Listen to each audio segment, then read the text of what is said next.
বাগৰবুৰি গ্ৰীণলেণ্ডৰ উন্নয়ন সমিতিৰ সৌজন্য যি বহাগী উৎসৱটি আজি মানে পালন কৰিব ওলাইছে। তো আজি কি কাৰ্যসূচী আছে অলপ ক'ব। আজি আমি ৰাতিপুৱাৰ ফালে পতাকা উত্তোলনৰ পিছত আমি বহুত কেইজন বয়োজ্যেষ্ঠ মানুহক ইয়াত সন্মানিত কৰি সম্বৰ্ধনা জনালোঁ। ইয়াৰ পিছত আমাৰ খেল ধেমালি আছে ৰাতিপুৱাৰ বেলা, আৰু আবেলিলৈকে আমি এখন সাংস্কৃতিক অনুষ্ঠান হ'ব। সাংস্কৃতিক অনুষ্ঠান আমাৰ লোকেল যিমানবোৰ শিল্পী আছে আৰু বাহিৰা শিল্পীও আহিব। তাৰোপৰি এই সময়তে আমাৰ দুপৰীয়াৰ ভাগতে এটা চিত্ৰাংকন প্ৰতিযোগিতা কণ ল'ৰা ছোৱালী স্কুলীয়া ছাত্ৰ ছাত্ৰীৰ, আৰু এটা আকস্মিক বক্তৃতা প্ৰতিযোগিতা, এইকেইটা হ'ব। আৰু গধূলি ফালে সাংস্কৃতিক অনুষ্ঠান আছে, তাত ভালেকেইজন বাহিৰৰ পৰা অহা শিল্পীও ভাগ ল'ব। নাম আমি ক'বলৈ এতিয়াই সম্ভৱ নহ'ব, কাৰণ কোনোবা আহিব নোৱাৰিবও পাৰে, কিন্তু বহুত আহিব। আমাৰ খুব সাংঘাতিক মানে প্ৰখ্যাত শিল্পী নহয়, কিন্তু তেখেতসকলে ভাল গান গায়।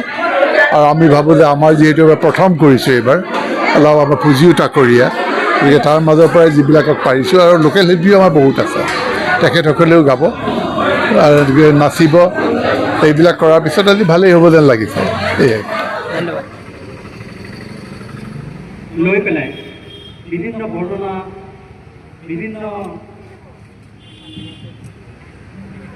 সমীক্ষা বিভিন্ন ব্যক্তিয়ে দিছে। আৰু তাৰ ভিতৰত সম্ভৱতঃ ভূপেন হাজৰিকাদেৱে তেখেতৰ গীতৰ মাজেৰে ইয়াৰ যিটো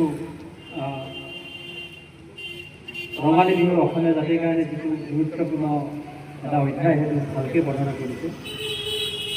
যে বহাগ গৈ পেলাই গণজীৱনৰ যি সাহ, সেইটো তেখেতেই আমাক কৈ গৈছে। যদি সংযোগ কৰে তেতিয়াহ'লে সোণত ফুৱা গছৰ আহোঁ বুলি মই ভাবিছোঁ। আপোনালোকে এখন জাতীয় উৎসৱ, অসমীয়াৰ বাপতি সাহোন, অসমীয়াৰ হাঁহ বিহু কি, এই কথাটো অৱগত কৰাৰ কাৰণে তেওঁলোকে প্ৰবাসী অসমীয়াসকলে যৎপূৰ্ণ চেষ্টা কৰি আহিছে। আৰু বিগত দিনত আমাৰ চৰকাৰৰ ফালে